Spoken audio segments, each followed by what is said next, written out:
Hello, and welcome to the fourth episode of Season 2 of Law Candor, the podcast wholly devoted to pursuing the legal technology revolution. I'm Rob Hellewell, and I'm here with my co-host Bill Mariano, and we are excited to have you with us today. Before we dive into our next guest speaker segment, we want to bring you one of our favorite parts of this podcast, which is Sightings of Radical Brilliance. Which, as you probably already know, is the part of the show where we talk about the latest improvements in technology or other noteworthy innovations or acts of sheer genius. And Bill, I think you were going to introduce our topic today. Yeah, this is an article that we found on law.com by Reese Diption. I hope I am pronouncing that correctly. Called "Goodbye Email, Hello Brave New World." And this talks about as more clients ditch email for text and chat tools, attorneys in their law firms are sort of forced to navigate the risks operating characters instead of paragraphs, and can they keep up with the times, because it's a balancing act, right? And this is what you and I talked about this off the air. It's a balancing act between communicating the way your client wants to communicate versus the way that you should be communicating from a legal perspective, in that everything is discoverable. Yeah, like there's some real conflicts here. I mean, clearly a lawyer has an ethical obligation to keep their records, and the information that's getting transmitted back and forth to a client. But at the same time, I think, there was one great part of the article that said, like one of the benefits of text messaging specifically is that, it really reduces the amount of email that you receive, and it's just a more effective way of communication. So again, there's kind of like this balance. If you have a client that wants to text, it's hard to tell them, stop texting me. Yeah, there was an attorney, James Paulino from Goldberg Segallo, had an interesting quote. He said, "At the end of the day, attorneys have the ethical obligation to maintain their files to practice law, and you cannot automate the satisfaction of an ethical obligation.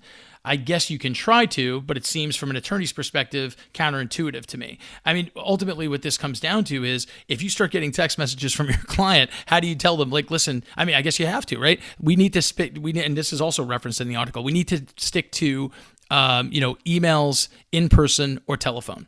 Yeah, or if you are going to text, let's casual conversation, let's get together for dinner or something. That's one thing. But actual critical information about your case and sensitive data like that should clearly, be handled a different way.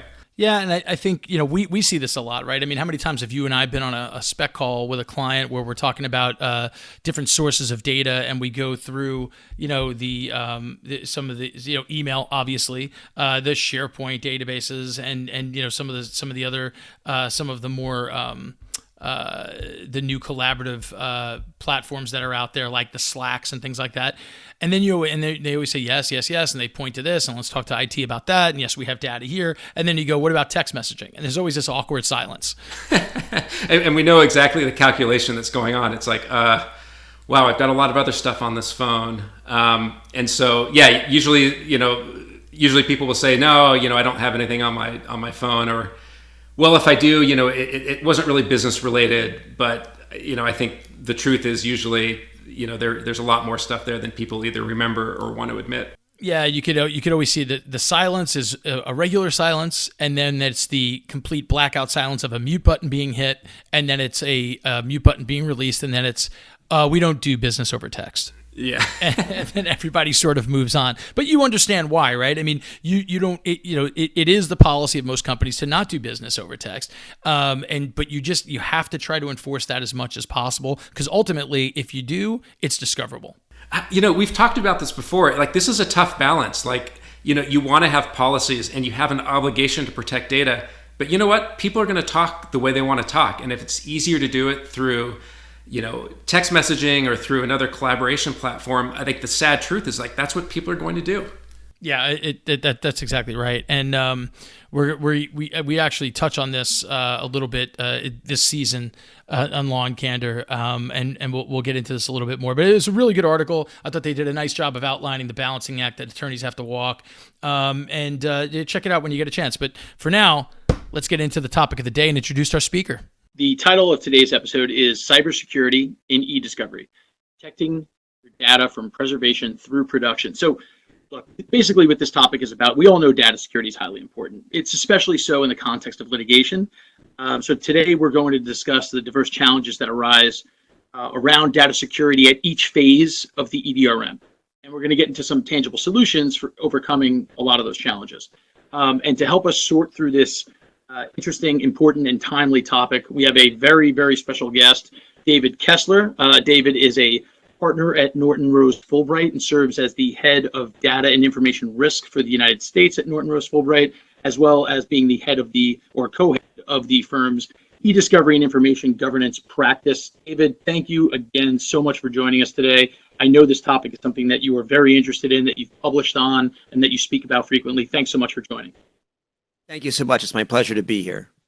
David, could you maybe just give us a little bit more about your background and how you got interested in this area? Sure. I mean, as I started, and I hate to say this, almost 20 years ago now, focused on eDiscovery as someone who was involved in working on computers before I became a lawyer, it was sort of a natural fit for me. And as I got more and more involved in eDiscovery, I got involved in sort of the left hand of the EDRM, information governance, and that naturally spread to data privacy and cybersecurity, which I've been doing now for well over a decade. And I have noticed that those things are all coming together, not just because we have litigation about privacy issues now and cybersecurity issues, which involve discovery. People who work on these issues at my clients overlap, that the issues that we're worried about in data access are very similar to the issues we have in eDiscovery. And I guess what really focuses on this topic today is that while we have historically been very focused on what are the responding parties' obligations to adequately and reasonably undertake discovery, as a business process, discovery is a lot about collecting, copying, and transferring data outside of the organization. And that necessarily creates real concerns about securing that information at every stage of the process. And so for the last, 5 or more years, we've been thinking about ways to help our clients make sure that their data isn't accidentally or intentionally taken from them during the discovery process. What's kind of interesting about that too, it's not just data, that's involved. Is it true to say that this is sometimes the company's most sensitive data that's involved in, litigation and investigations? Absolutely. I mean, people often say that, you concentrate your crown jewels and then hand them over to your opponents in, significant commercial litigation. And I think, in very sensitive cases, large patent matters, trade secret matters involving source code, there's been a lot of emphasis on these issues because of the commercial sensitivity of that data, not wanting it to be accidentally leaked to competitors. However, I think what's changed is with the sensitivity and scrutiny on privacy and what can be done with someone's personal information, we've now understood that almost all cases that involve ESI have these concerns. I mean, and the most perfect example is in the average data load, when I provide email to my opponents, I'm providing them a database of who talked to who about what when. And that simple set of data would be a gold mine to a phisher who wants to know the information to do social engineering to gain access through phishing emails or spear phishing or whale phishing. So, even the smallest matters have these concerns. Now, that being said, I want to be clear, whatever obligations everyone takes about this should be reasonable and proportional to the size and scope of the matter, but even more importantly, to the sensitivity of the data involved in the discovery. So it's interesting, just going through that and how it affects virtually all types of information. It's funny, when we do these podcasts, a lot of times they're specialized, right? And we're talking about something that maybe there's a topic that just affects the pharma industry or is a main concern for the financial services industry. Based on what you just said, who do you think this affects? When we're talking about data security in this regard, especially with regard to in litigation and throughout the EDRM, does it discriminate or does it affect everybody? Actually, I think it does affect everybody. And more importantly, it affects both sides of the equation. It affects responding parties and requesting parties. And the reason for that is I think the responding party, the person collecting the data, needs to take steps to make sure that as they preserve and collect data internally, that that data is, is secure, that people don't have access to it, that shouldn't have access to it internally, and then they need to do vendor management. The people for whom they're going to give that data, whether it's eDiscovery vendors or their experts or even their law firms, are taking reasonable precautions to protect that information. And I've seen clients have very intricate data security requirements and do auditing and really force the issue. But that's because they can contract with those parties. Other side of this is the requesting party, because eventually those are going to be productions. And, what are the steps the requesting party is taking to secure that information? The Sedona Conference in its most recent edition of its the discovery principle, the Sedona principles, right, says in Principle 12 in the comments that requesting parties must take reasonable precautions to protect the data they get. And that makes sense. And now the question is, what does that mean in individual cases? In my view, that's something that should be worked out collaboratively and cooperatively at the beginning of the case, so that there's no question if something untoward does happen, everyone understands what precautions were taken and notification is given to the responding party, because they have obligations potentially to whoever's data they had to produce as part of the discovery process. It's really fascinating. It's truly the weakest part of the chain is, I think of like the vetting that we go through with clients and both on the corporate, on the law firm side. But you're exactly right. You're handing this data over to someone where, you don't have the ability to vet them the way that you'd probably like to. It's just kind of a fascinating aspect of this whole thing.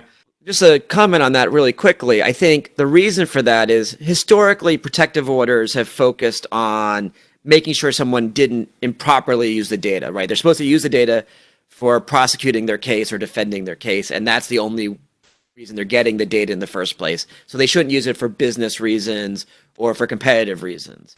And they shouldn't intentionally disclose it to third parties.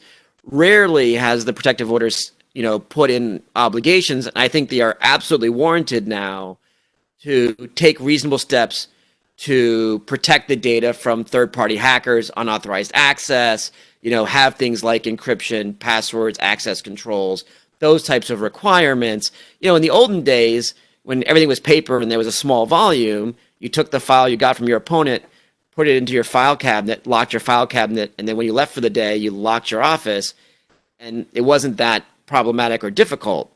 But information age has changed discovery. It's obviously created huge expenses for the responding party, and now I think you're seeing that the requesting party has to invest in appropriate systems to make sure they are securing the data they're receiving in all of these cases.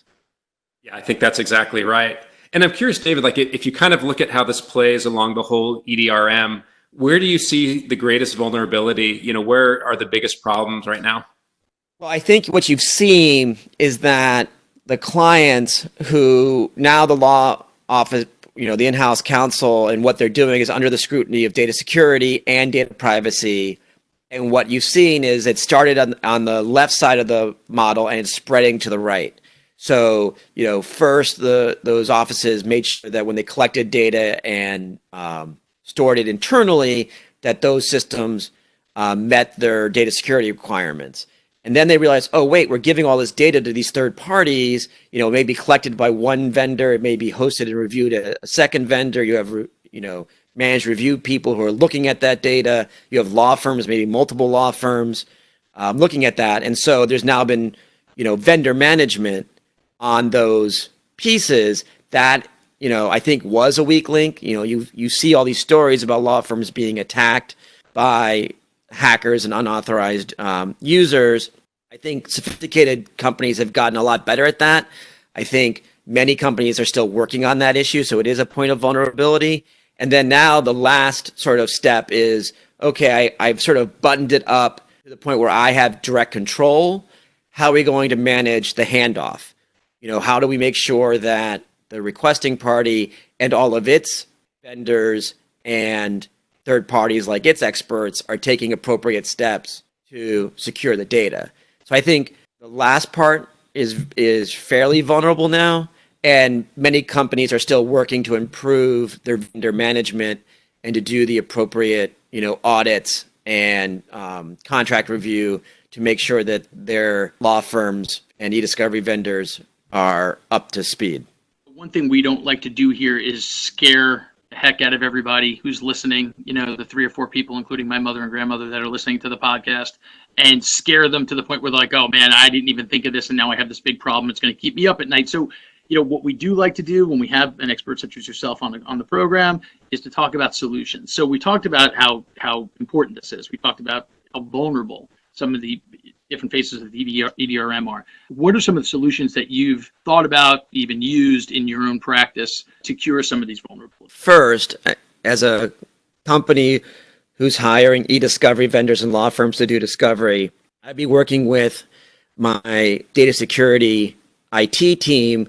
My guess is you have standard data security riders for other vendors you use for your business purpose. I would work on using some of that. Maybe not all of it's applicable, but I would bet that there's a lot there that can be repurposed. I would talk to my law firms. I would talk to my eDiscovery vendors.